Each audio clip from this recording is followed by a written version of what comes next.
রাহেল সবেমাত্র একজন ডাক্তার হয়েছিল এবং প্রশিক্ষণের জন্য তাকে লন্ডনের এক বৃহত্তম হাসপাতালের এক ডাক্তার ডেকেছিলেন। তিনি খবরটি পাওয়ার পর তাড়াতাড়ি হাসপাতালের উদ্দেশ্যে বেরিয়ে পড়লেন।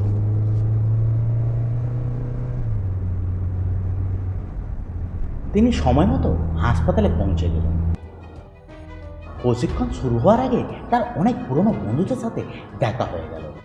তারাও ওই হাসপাতালে প্রশিক্ষণ নিতে এসেছেন। রাহেল তার পুরনো বন্ধুদের থেকে খুব আনন্দ পেলেন এবং তারা একসাথে কিছু ফটোশ্যুট করলেন। কিছুক্ষণ পরে সবাই প্রশিক্ষণের জন্য ক্লাস রুমে গেলেন। প্রশিক্ষণ শেষ হওয়ার পর সবাই ক্লাস থেকে চলে গেলেন এবং তার কিছুক্ষণ পরেই রাহেলকে স্টোর রুমে মৃত অবস্থায় পড়ে থাকতে দেখা গেল।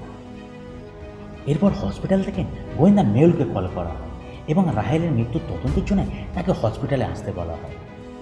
গোয়েন্দা মেহুল দেরি না করে তৎক্ষণাৎ ঘটনাস্থলে পৌঁছালেন এবং তার প্রত্যেক সহপাঠীকে ওই হত্যার সম্পর্কে জিজ্ঞাসা করলেন। কিন্তু তারা প্রত্যেকেই বলেছিল যে তারা প্রশিক্ষণ কেন্দ্রে ছিল, তারা এই খুনের সম্পর্কে কিছুই জানে না। প্রশিক্ষণের আগে তারা যে ছবিগুলি তুলেছিলেন সেগুলি তারা মেহুলকে দেখালেন।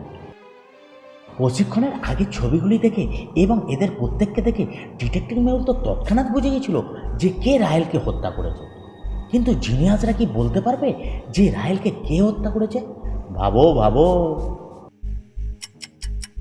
খুনিকে চিনতে পারলে ফটাফট কমেন্ট করো এবং ভিডিওটাকে একটি লাইক করে চ্যানেলটিকে সাবস্ক্রাইব করে দিও।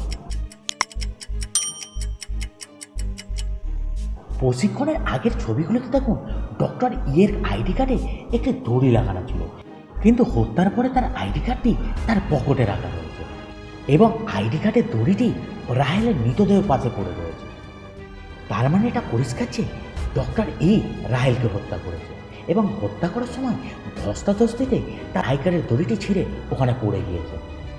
ভিডিওটিকে দেখার জন্য ধন্যবাদ। এই ধরনের আরও মজার মজার ডিটেইল ভিডিও দেখার জন্য ভিডিওটাকে একটি লাইক করে চ্যানেলটিকে সাবস্ক্রাইব করে দিও এবং পাশে থাকা বেল আইকনটি অল করে দিও, তাহলে সবার আগে ভিডিও নোটিফিকেশান তোমার কাছে পৌঁছাবে।